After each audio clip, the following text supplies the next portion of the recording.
the beat, Lord.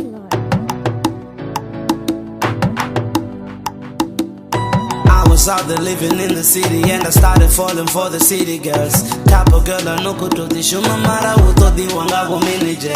She got me waiting in the corner. Achishika anga sinji girl. Baki guru ba muona. Mikuru banga mulize. Taito ho yundi mukada.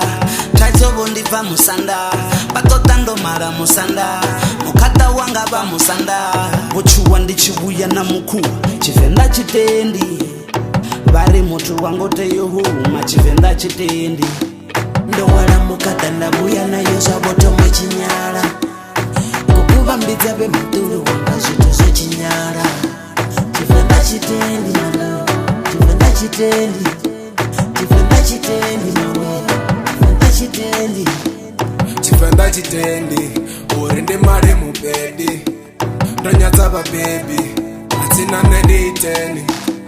Sanda bushika botobera. Lata apali ya kobera. Bari huyu dori bonera.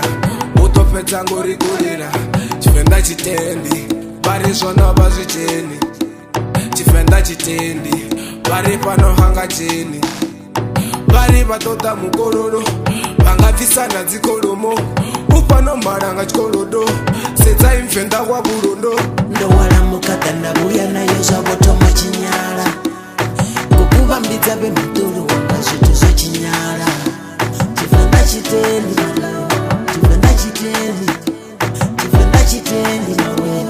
Chivenda chitendi. Nobuya ndofara mukada. Makulu abakotota mukada. Barangata bashera matada. Mukadoto nipanga matada. Shinondo jena matada.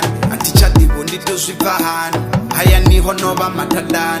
Mawena mukada aba andan. I did things I don't know, so I gotta let it go.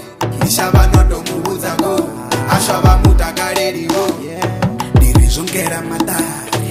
Ibosoko bobo matari. Usaro chingande ni bari. Mukata otuwa na bari. Ndo wala mukata ndabuya na yosa boto mwechinyala. Kukuba mbita be mutulu wanga zito zo chinyala. Chivenda chitendi